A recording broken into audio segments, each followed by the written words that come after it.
The sun is down and the stars are out. Everyone turn up your volume and turn down your lights. The Twilight Beacon begins transmitting now.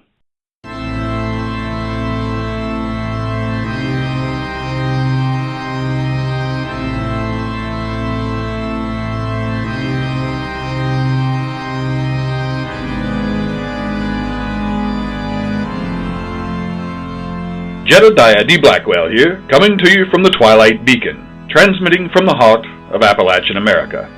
Tonight, we bring you another Sci-Friday episode, featuring a pair of stories from the science fiction anthology X-1. Tonight's first vintage science fiction radio broadcast was adapted from a short story written by Frederick Brown. As an author, Brown dabbled in a variety of subjects, producing fictional works of mystery, fantasy, and parody. But science fiction was his true calling. His storytelling leaned into dark humor and satire, often holding up a critical lens to current events through tales of the futuristic and implausible. Brown's short stories were popular for their imaginative and humorous elements, and were adapted into television episodes of Alfred Hitchcock Presents and Star Trek. The lead actor for this episode of X-1 is William Redfield, a founding member of the New York Actors Studio.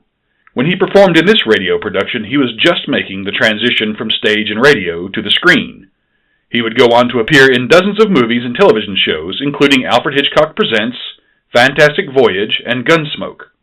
One of his most recognizable roles was that of Dale Harding in One Flew Over the Cuckoo's Nest, which was one of his last performances due to him being diagnosed with leukemia during the film's production. And now, Frederick Brown's story, Honeymoon in Hell, as heard on X-1 in December of 1956.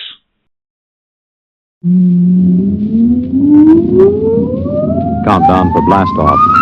X-5, 4, 3, 2, X-1, fire.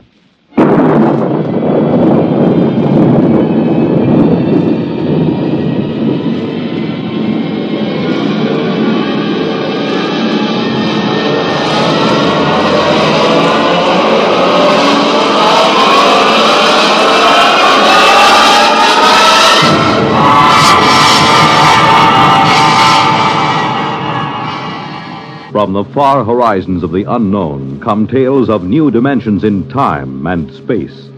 These are stories of the future, adventures in which you'll live in a million, could be years, on 1,000 maybe worlds. The National Broadcasting Company, in cooperation with Galaxy Science Fiction Magazine, presents X minus 1.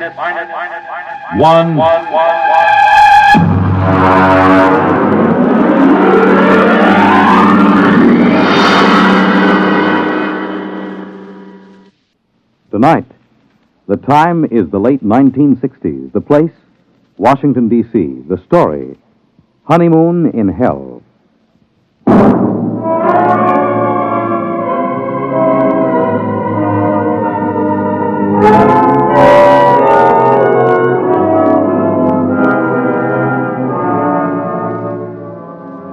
My name is Carmody.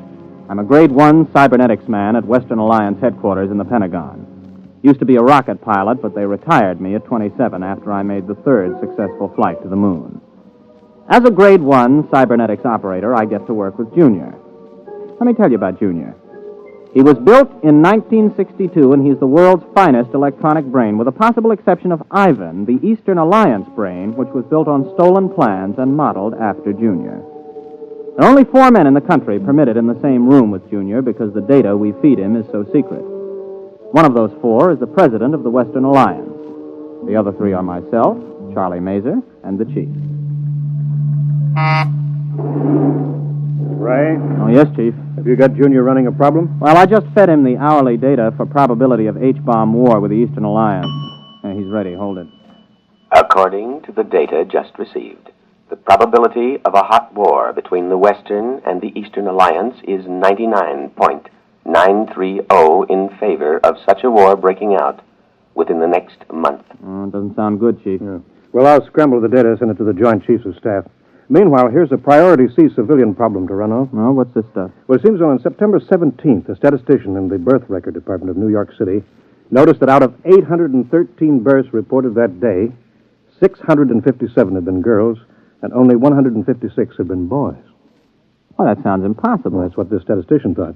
So they phoned some other cities, and the same trend is being shown, not only in other American cities, but in Western Europe. Sunspots, maybe? That's for Junior to figure out. He's the brain here. Okay, I'll feed him. Give me the results on the intercom. I'll be in my office. Right.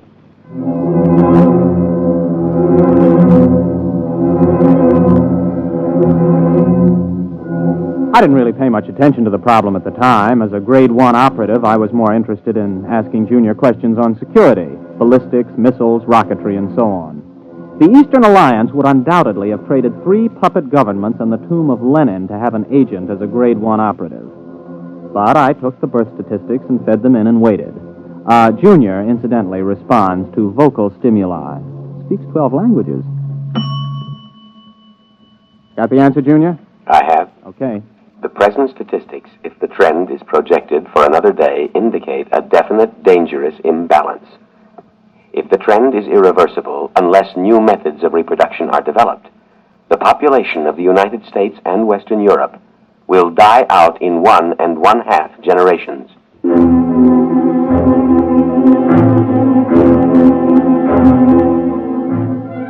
Well, it wasn't long before the newspapers got the story and kicked it around. People in governments really started to worry now. Biologists and laboratories made it their number 1 project. On September 29th, only 41 boys were born in the entire United States. During the month of October, in spite of all the work going on, not a single male child was born anywhere in the world, with the exception of 1 in outer Mongolia and 1 in Alaska. November drew another blank. I was working 18 hours a day, feeding every available scrap of data to Junior. Data insufficient for answer to your question. Well, here's the latest.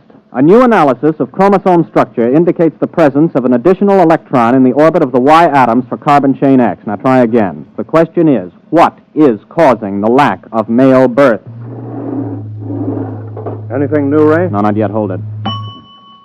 Data insufficient. Well, that's it. We've fed Junior every scrap of information that every physicist, geneticist, chemist, and biologist in this half of the world knows, and all he does is say data insufficient. Yeah, well, the operator who had him last night didn't do any better. Any more information on the Eastern Alliance? Have they made any progress? No, but at least the talk of a hot war is dying down. Well, they're still working on a space station, aren't they? Oh, yes, we're both going ahead with that. But, well, this seems to be a common problem now. You know, in spite of hydrogen bombs and ICBMs, people don't really expect the whole race to die out from a war.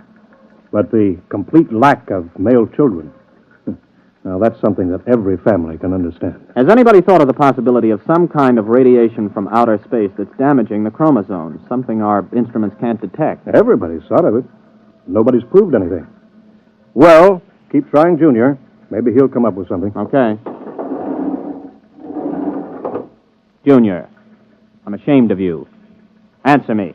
Information recorded. Look, you're a whiz on rocket fuels and space orbits, but when it comes to women, you're a total bust, just like me. I don't understand them and never will. Information recorded. Now, you've convinced us that if we use the H-bombs in total war, both sides will lose, and we know that your counterpart in Moscow University has given the same information to the Eastern Alliance. That you can figure out. But women, you can't have genetics without women, right? No. Well, you know that much. What about that blonde at the party last night, huh? What about her? The question is inadequately worded. Please clarify.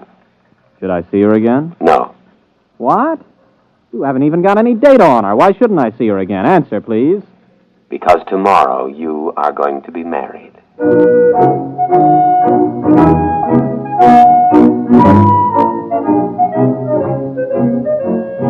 Well, I almost jumped out of my chair. Junior had gone stark raving mad. Besides, Junior never made predictions unless he had some definite data. There wasn't a woman on Earth I had the slightest interest in marrying. I was a confirmed bachelor. So, unless somebody else had been feeding phony data into Junior, which was almost impossible since he already had enough data to check any flaw, well, I figured he'd blown a transistor. Come in. Oh, Chief, I was just going to tell you... Oh. Ray Carmody, this is the president of the Western Alliance. Captain Carmody, Mr. President. Glad to meet you, Captain. Oh, I'm very honored, sir. The president came here specifically to talk to you, Ray. To me? Captain Carmody, you have been chosen to have the opportunity to volunteer for a mission of extreme importance. Now, there's much danger, but not as much as on your previous trip to the moon. Previous trip, sir?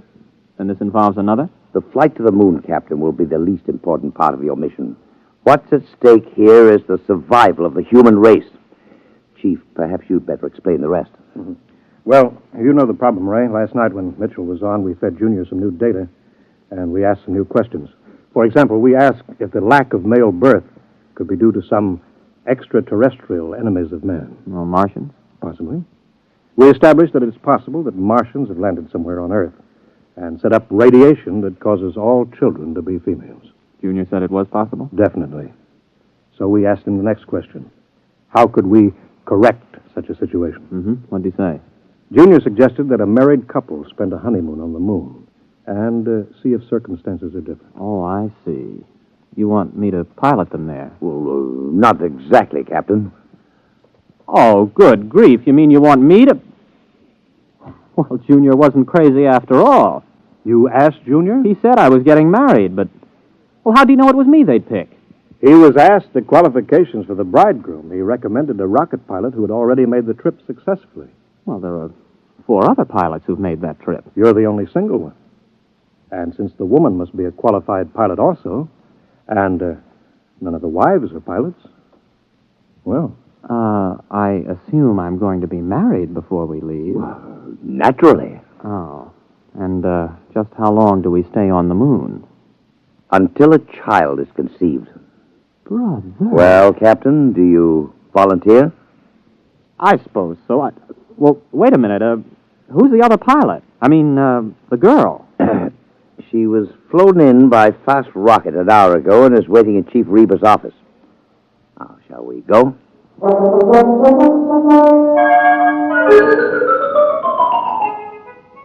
There were some officials there, and a justice, and my bride. She was small, dark, slender, and very attractive.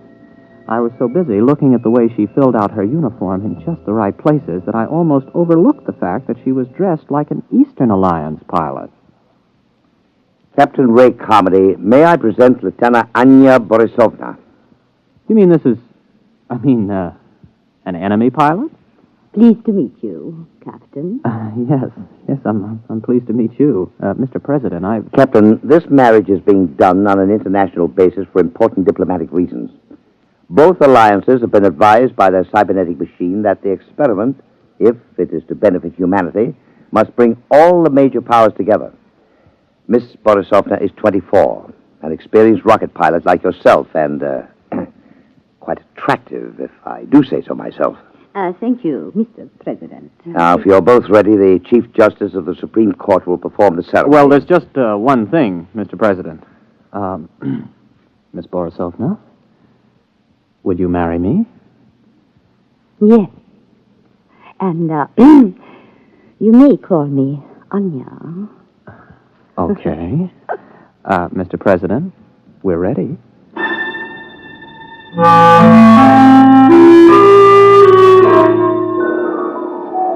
I didn't even get a chance to kiss the bride. We were rushed over to the labs for a pre-flight physical. Then the chief took me aside for a private pre-flight briefing. Congratulations, Ray. Sit down. Thank you. Now, 0 hours at 10 o'clock. Only half an hour? We've known about this for several weeks now, Ray. Ship is ready. We've already fired 11 supply rockets and observed that they landed on the moon near where you're supposed to put down. One of them contains a heat-proof, airtight, collapsible shelter where you'll live. Uh-huh. Oh, what's the ship like? R-26, much better than the R-24 that you flew there. Last time, Ray, you took 4.5 Gs for 7 minutes. This time you'll get by with 3 Gs and have 12 minutes to accelerate to Brenchless. Now, you'll have enough fuel for the trip there. One of the supply rockets has your return fuel. Oh, yes. We put in a case of scotch and a case of vodka, just as an icebreaker. Before we go, Chief, what would you have done if I'd turned this job down? The cybernetics machine predicted that you wouldn't. Besides, we could have had 100 volunteers an hour after seeing Anya Borisovna. That gal is moonbait. Careful. You're speaking of my wife.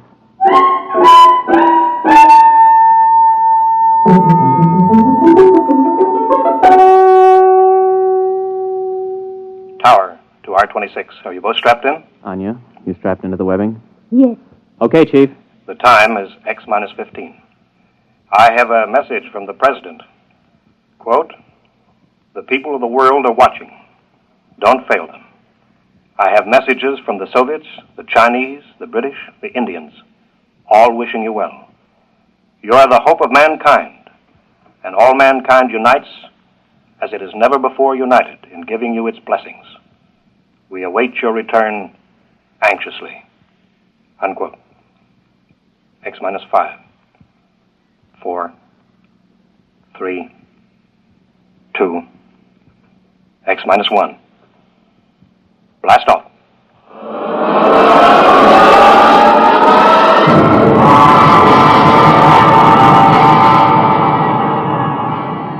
The sound that was beyond all sound struck us like a giant muffled hammer. It built up until we weighed 480 pounds, pressed flat against the webbing. Sound and pressure went on and on interminably. Then we reached Brenchless, free of the pull of Earth. I blacked out. When I came to, a lovely face was bent over mine, 2 dark eyes smiling at me. Are you all right, Ray? Oh, yeah. Are we weightless? Yes. I shut off the fuel. We won't need it until we land. Oh, thanks. If you would teach me, I could help you land the ship. Oh, I've never been to the moon. Well, sure. Just, slide over here to the control panel. All right. Like this? Oh, that's fine. We've got about 4 hours Earth time to get acquainted. Have you, known many women? A few. Have you, had any boyfriends? 1 or 2. Well, I was never really serious about anybody. Oh. You, have a family? Yes. In Magnitogorsk. Oh. I'm from Brooklyn. How long have you been a rocket pilot? Oh, since I was 18. I'm 27. I'm 24. I learned rockets when I was 18 also. Oh. Well, we better concentrate on the ship just now. Later on, we can talk about ourselves more. Meanwhile, though, I hope you're not sorry. I mean, about this business. I guess it isn't very romantic. I'm not sorry.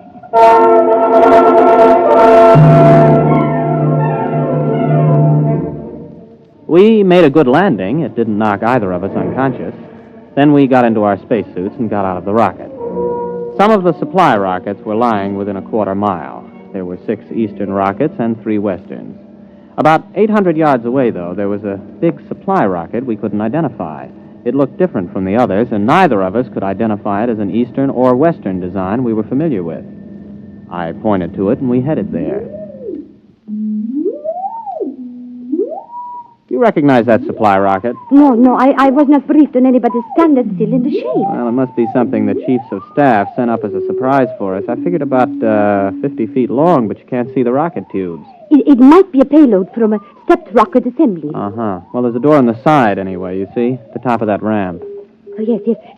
Maybe we ought to observe it a while before we go in. Oh, nonsense. Come on. Ray! Yes?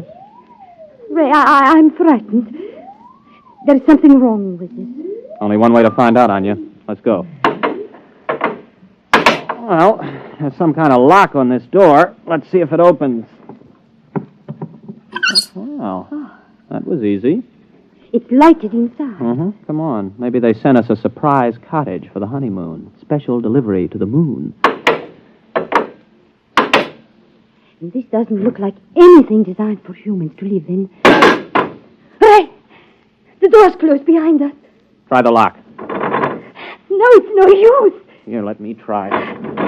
Ooh, holy smoke, I can't get it open. Do you have a gun? No, I have no weapons. They would be useless anyway. Hey. Oh, look. Good grief. They look like blobs of flesh with arms and legs. About 3 feet tall. Don't make any sudden moves. That's some kind of weapon he's carrying. Precisely, Captain Carmody. Who are you? How do you know my name? My people and I are inhabitants of another galaxy. Extraterrestrials? Precisely. As for how we know your name and your language, We have been studying you since you first achieved space travel. We have intercepted your radio communications, for example. Have you been responsible for the lack of male birth? We have been beaming an ultrasonic wave toward your planet. What are you planning to do? For the moment, we will keep you aboard our ship and study you. You may remove your helmets, incidentally. We have provided an oxygen atmosphere. Can we risk it? Well, if he wants to kill us, there are easier ways. Here, help me get it off.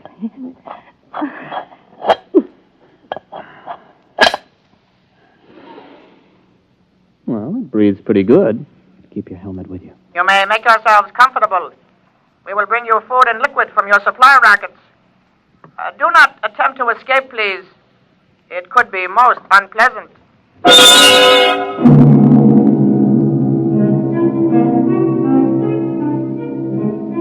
The next few days were like a nightmare. The blobs left us to ourselves except to feed us.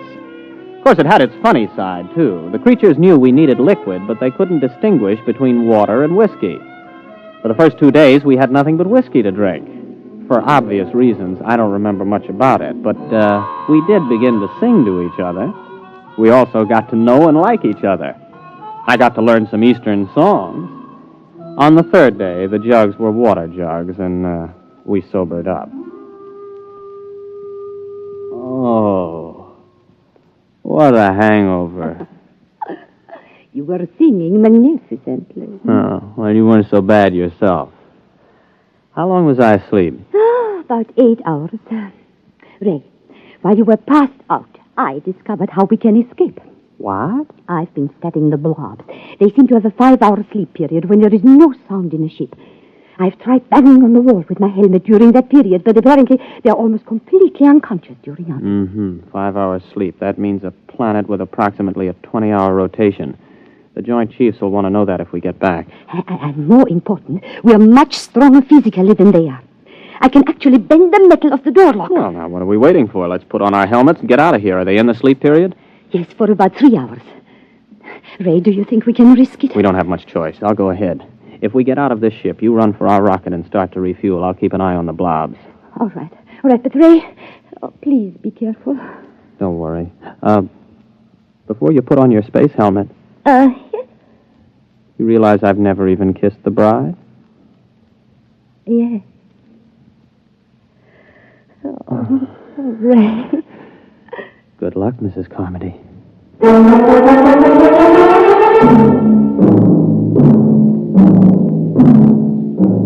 By the time I reached the ship, Anya had the rockets refueled. I jacked up the tail fins and we headed for space. When I checked our screen to see if the blobs were after us, we detected their ship heading toward the outer galaxies away from Earth. The rest was easy. In less than 24 hours, I was in the office of the President of the Western Alliance making a full report. The Eastern Ambassador was there, along with the Chief. Captain, this story is incredible. Well, I'll be glad to submit to a lie detector, Mr. President. There's one on its way.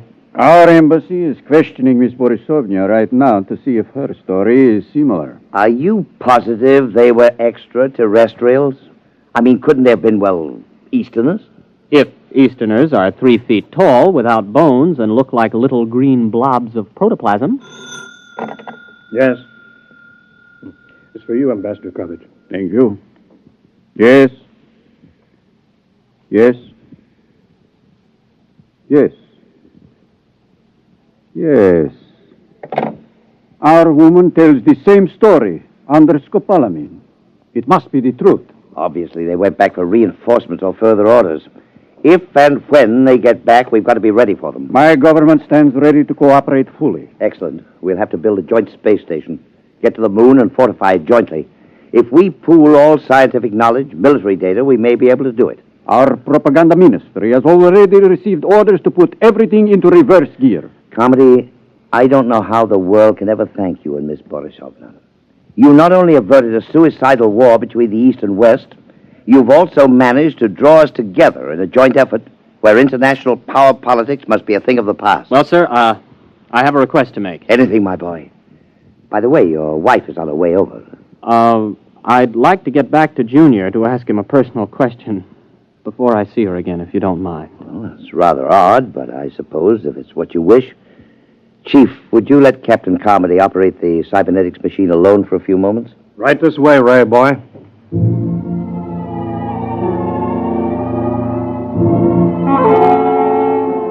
I waited until I was alone with the big cybernetics machine.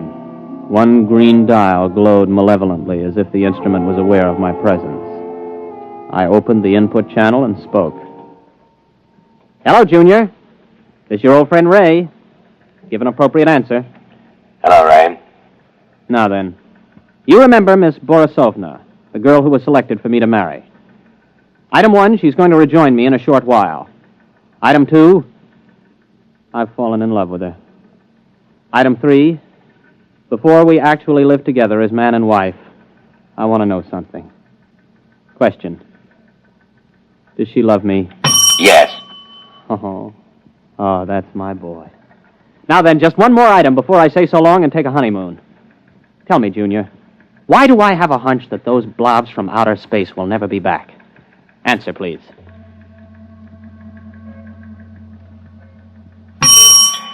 Because what you call a hunch comes from your own unconscious mind.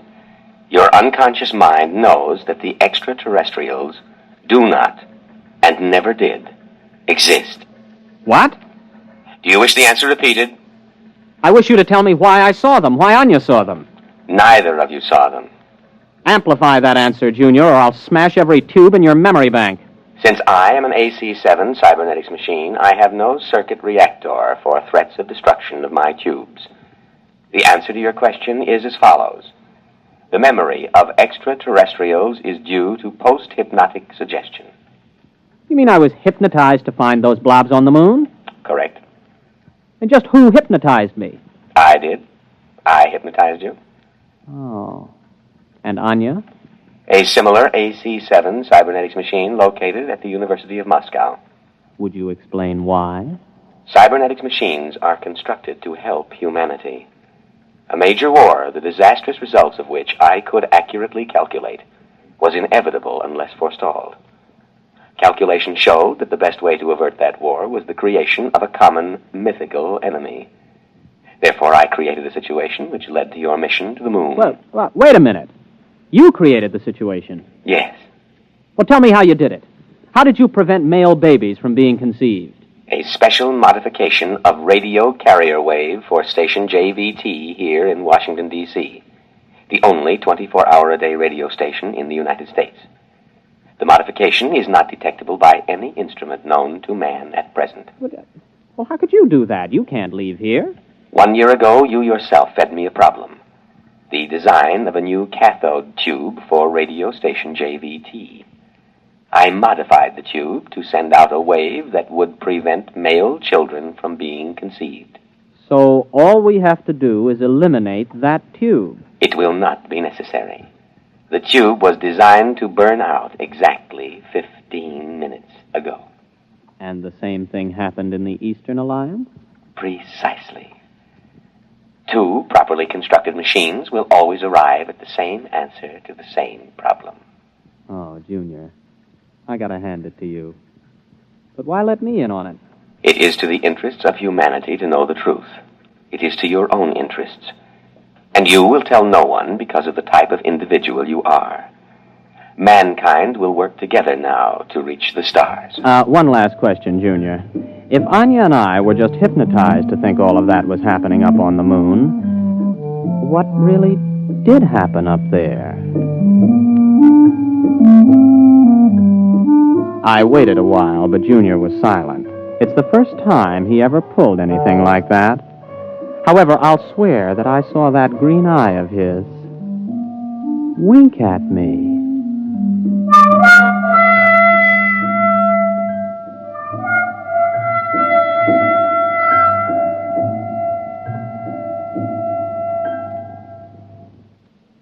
You have just heard X-1, presented by the National Broadcasting Company in cooperation with Galaxy Science Fiction Magazine, which this month features Butterfly 9 by Donald Keith, the story of Jeff, who needed a job, and a man with a job to offer, one where giant economy-sized trouble had labels like fake make, bumsy, and peakage.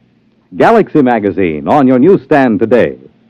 Tonight, by transcription, X-1 has brought you Honeymoon in Hell, a story from the pages of Galaxy written by Frederick Brown and adapted for radio by George Lefferts. Featured in the cast were William Redfield, Vilma Cure, Wendell Holmes, Charles Penman, Leon Janney, Roger De Koven, and Jack Grimes.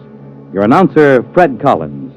X-1 was directed by Daniel Sutter and is an NBC Radio Network production.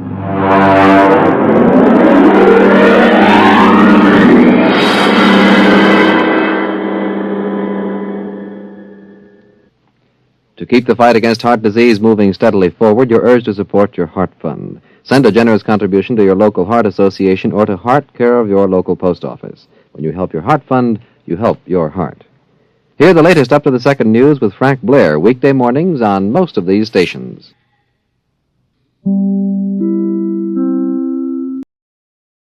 You just listened to Honeymoon in Hell, as heard on the December 26, 1956 broadcast of X-1. Our next X-1 episode is an adaptation of a story from author Frederic Pohl, whose science fiction writing career spanned nearly 75 years. As a teenager, he co-founded the Futurians, a society of sci-fi enthusiasts that included Isaac Asimov. In addition to being a prolific sci-fi writer, usually under multiple pseudonyms, Pohl also served as the chief editor for science fiction magazines, worked as an editor for Popular Science and Bantam Books, and wrote several works of nonfiction. This Frederic Pohl story, The Haunted Corpse, is a twist on the popular mad scientist trope of 1950s science fiction. While the standard plot of this type would usually showcase a genius with an ego and ambitions that were his downfall, this tale takes a different approach. The man who devises a breakthrough technology to transfer the contents of one man's mind to another body has reservations about its use as a military tool. Once his creation garners the wrong kind of attention, he schemes to prevent its use for what he considers unethical ends. And now, Frederic Pohl's story, The Haunted Corpse, as presented by X-1 in July of 1944.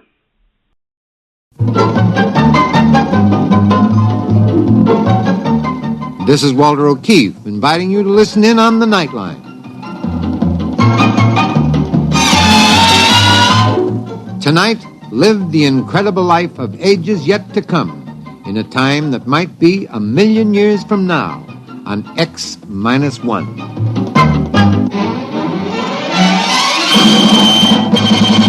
Now, an incredible story of the world beyond. Countdown for blast-off.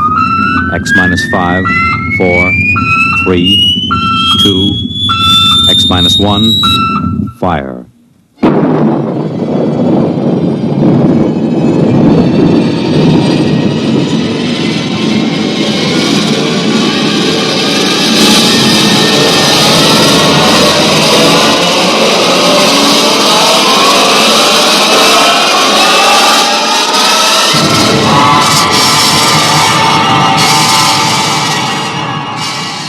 From the far horizons of the unknown come tales of new dimensions in time and space. These are stories of a future, adventures in which you'll live in 1,000,000, could be years, on 1,000 maybe worlds. The National Broadcasting Company, in cooperation with Galaxy Science Fiction Magazine, presents X-1.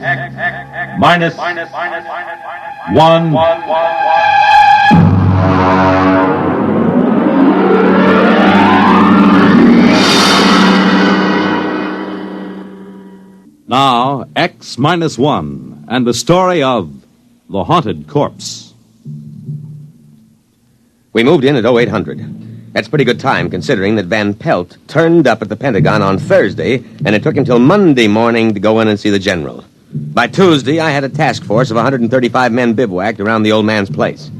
Corporal McCabe, my orderly, reported mission accomplished. Well, Colonel, there's a whole company dug in down the road right yonder, and Wins is all set up right here like you done ordered. We got a covey of them recon cars from the cavalry roaming like a passel of June bugs quartering a handkerchief.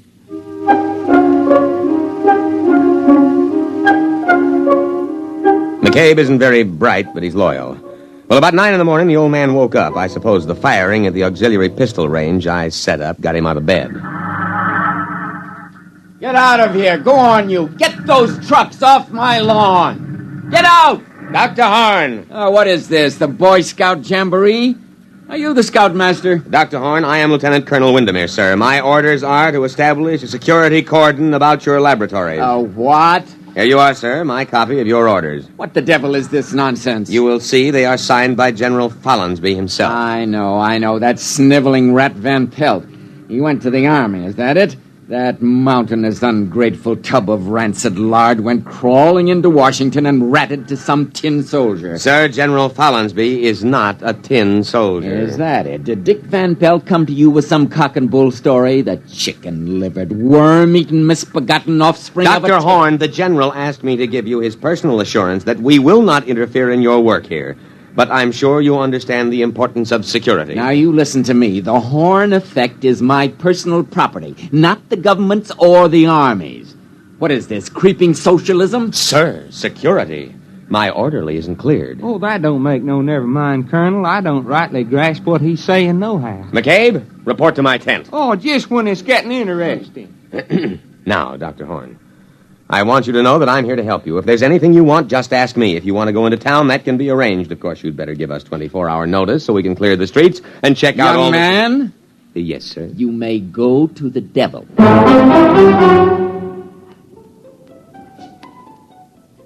Of course, he went in to call the Pentagon and protest. He had a lot of spirit for an old civilian of about 75. Hello? This is Dr. Eric Horn. I want to protest an invasion of my privacy. Of course, Dr. Horn, I understand. There's an officious young Cub Scout out at my place making a pest of himself. A lieutenant something. Lieutenant Colonel Windermere. But I called Washington. Yes, sir, but our intercept monitor put the call through to me. We'll take care of any outside calls you wish to make. Of all the insufferable...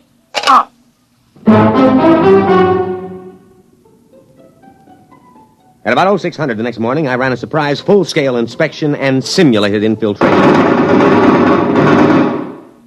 Hey, look there! You trigger-happy idiot! It's me, McCabe!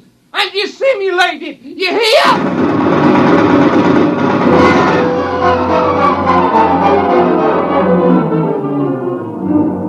Fortunately, he was only grazed. The wire-stringing detail worked all night, and we had surrounded the old Victorian house with triple-strand electrified barbed wire with guard towers every 50 feet. At 1400, I paid a call on Dr. Horn. What are you doing here? Good afternoon, Dr. Horn. I came in for your report. My what? Your daily progress report. It's in my orders. Paragraph 8. Just carry on, sir. Corporal McCabe will take your words down. Oh, his clearance came through last night. You have a method for electronically killing a man without touching him. Killing, Lieutenant? Will you tell me what in the sweet name of heaven did I say that gave you that particularly stupid notion? But I understand. You think this is a weapon. Of course, sir. Of course. My machine renders humans into corpses. A chipped flint will also do that. Look, you simpleton, don't you realize what my machine can do? It can separate that something which, added to a body, produces a man. A subtracted leaves a corpse. I can separate the two things without destroying them. You understand that I can take the ghost of life out of a body and keep it unharmed. Try to understand that, you pig-headed, mule-eared, rabbit-faced...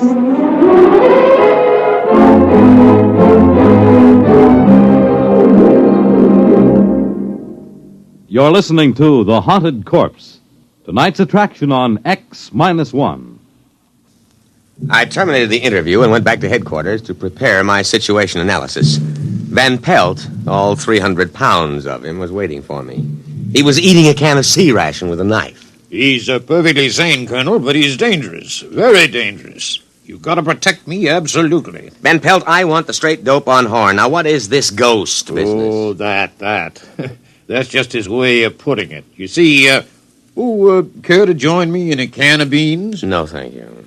Well, there's a difference between a living man and a dead man, and that difference is what Dr. Horn whimsically calls a ghost. Call it life, plus intelligence, plus soul, if there is such a word in your lexicon, Colonel. You mean his machine conjures up ghosts? No, Colonel. Dr. Horn is an impossible old vulture, but he's not a faker. Horn can drain the essence of life from a body and store it, or if he wishes, he can replace them in another body. Would you mind handing me the can opener? This looks interesting. Macaroni and beef. Supper ration.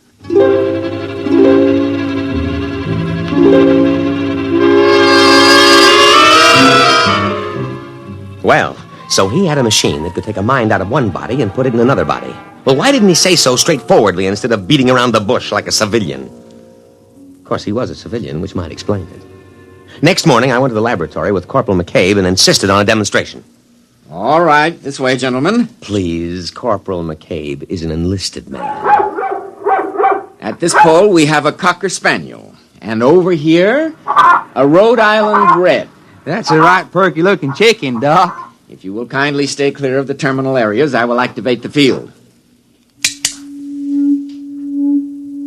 What's happening? The field is vibrating at the cycloid rate set on the crystals. All right, it's ready for discharge. Now.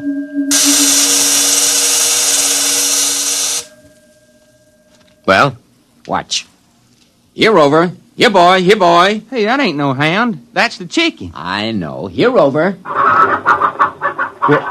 Well, I'll be pickled for an eel. That little old chicken is trying to wag its tail. And over here... Here, chick, chick, chick, chick, chick, chick, chicky. Here, chick, chick, chick, chick, chick, chick. Well, doggone. I never did see the like of that. A flop-eared, honest-to-Pete dog trying to peck corn.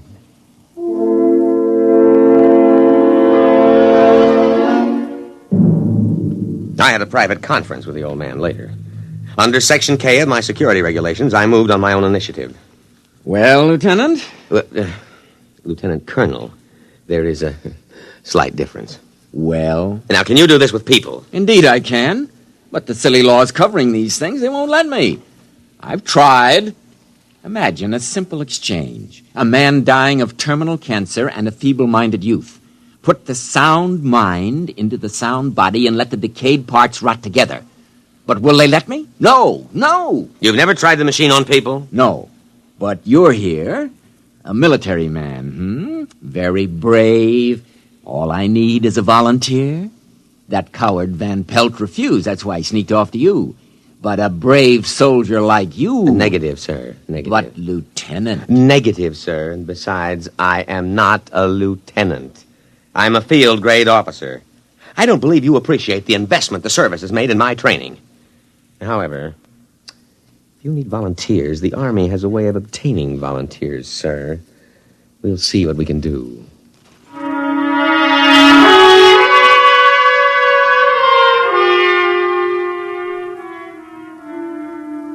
Actually, it was easy. First, there was a boy from Maine awaiting court-martial on an AWOL charge. Second, he volunteered when I pointed out he could get up to a year at hard labor. And then McCabe. Oh, no, Colonel, sir. I ain't a volunteering type. Well, McCabe, I have been asked to recommend a non-com for infantry assignment in the Aleutian Islands. Infantry? Yes. Advance, rifle, platoon, scout. The Aleutians? In the winter. Colonel, sir, I begs to report you have found a volunteer, namely I.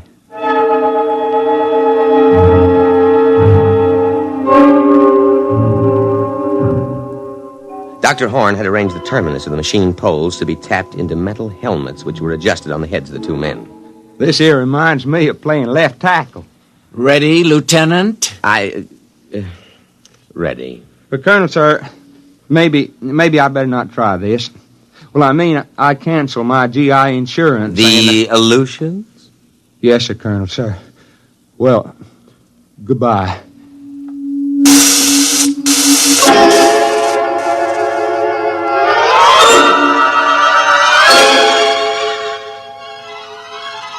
The test was an anticlimax. It worked. McCabe, that is, McCabe's body, reported himself as Private Ethan Coffin in a broad down-east dialect. I had Horn switch them back, and then I went back to my tent and put through a call. Crash priority. General Fallon's be on a scrambler circuit, Colonel, sir. All right. Now leave, McCabe. This is top secret. They don't never tell me nothing. I swear it's worse than grade school. Now, General... Colonel! Colonel! Van Pelt, what's the idea of barging in? I'm making a top secret You call. didn't let Horn make his test. You didn't... Now, out, Van Pelt, out. But that's all he's been waiting for. You gotta listen to me. McCabe! Colonel! Escort Mr. Van Pelt out.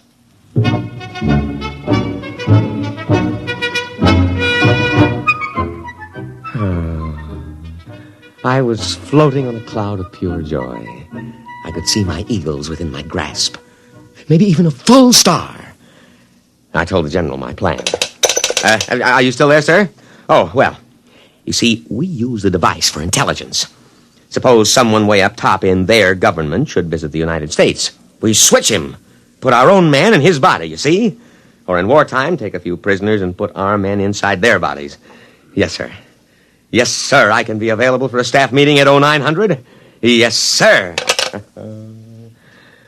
General Windermere.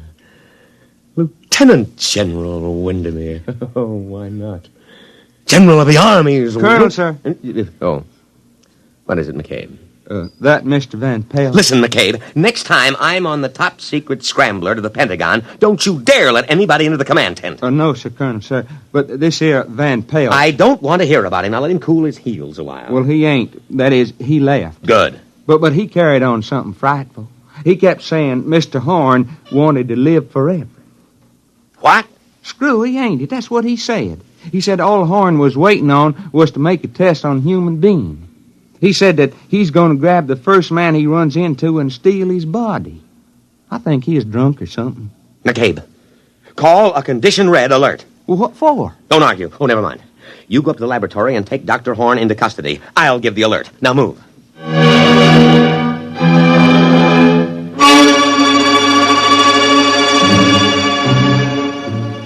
I could see it all immediately. I grabbed my sidearm and buckled it on. Then I threw the switch that signaled a red alert throughout the unit. Just what you'd expect from a selfish civilian like Horn. He'd take an invention like this and use it to steal other people's bodies to prolong his own nearly senile existence in a younger body. And if that happened, there goes my General Star. Because he'd surely smash the machine and we'd never be able to trace him or switch him back, and we wouldn't know which body he stole. I was held up at the inner perimeter for 5 precious minutes while some idiot insisted on a password. I just happened to forget it, although I had issued it in the morning. Luckily, while I was swearing at him, I accidentally hit the right combination and let me through. Van Pelt had gone into the laboratory. I knew that. Probably to try to stop the old man. But the effect would be to supply him with a body. He'd have to swap immediately. He couldn't take the chance of a heart attack. I ran into the laboratory, my sidearm drawn. Horn! Dr. Horn! I tripped over a human body. Still warm. Dr. Horn. His cast-off cocoon. Abandoned. And then in front of me, I saw him. Van Pelt! Too late! Too late! Now, wait. Listen. Oh, McCabe, what happened to you? He slugged you, did he? Too late! Now, wait. Don't smash the machine. Van Pelt, I know it's really you, Dr. Horn, in Van Pelt's body. Now put down that gun. I'll smash it! Smash it! Stop. Don't wreck the machine. Listen, Dr. Horn, I'll help you. I'll see you get a good, healthy body as long as you want it. Dr. Horn, think of the safety of our country. Think of security. No, I'm not Doctor... Who shot that? McCabe, put that pistol away, you fool!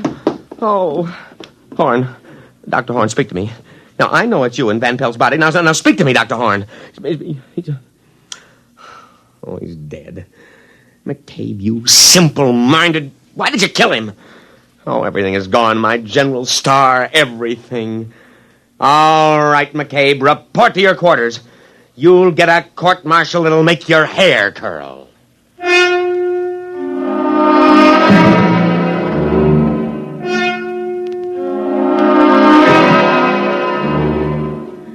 I sat there in the wrecked laboratory and I almost cried. Everything gone, the machine, the brilliant mind that knew its secret. I looked at the corpse of Van Pelt that held the mind of Dr. Horn before that idiot McCabe had put a bullet through the brain and killed both. I could almost feel cheerful as I thought of the court-martial to come. It was at that moment that Sergeant O'Hare came in to tell me that McCabe wanted me on the telephone. I picked it up and waited to hear the miserable rat crawl and plead for mercy. Colonel, sir, this here's Corporal McCabe. McCabe, there is no use pleading for mercy. I trust you have managed to find your quarters. You're under arrest. That's what I thought. I don't think I'll stay for the court-martial, Lieutenant. They bore me. McCabe, but the voice. Dr. Horn! Precisely, Lieutenant, precisely. Goodbye now. If a body meet a body coming through the... Goodbye, Lieutenant. Thanks for the body.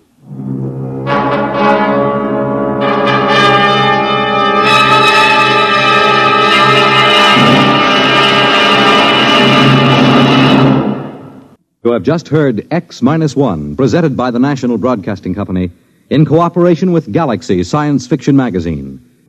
Your announcer, Fred Collins. X-1 was an NBC Radio Network production.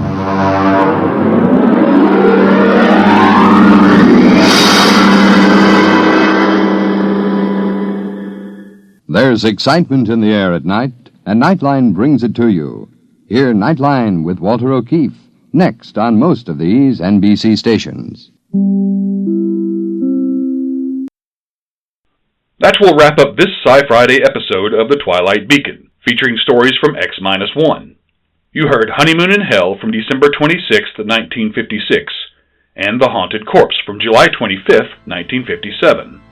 The Twilight Beacon will bring you more vintage radio with frightening and strange tales each Monday, Wednesday, and Friday for the rest of October. Until then, this is Jedediah D. Blackwell, saying good night, everyone, and good luck getting to sleep.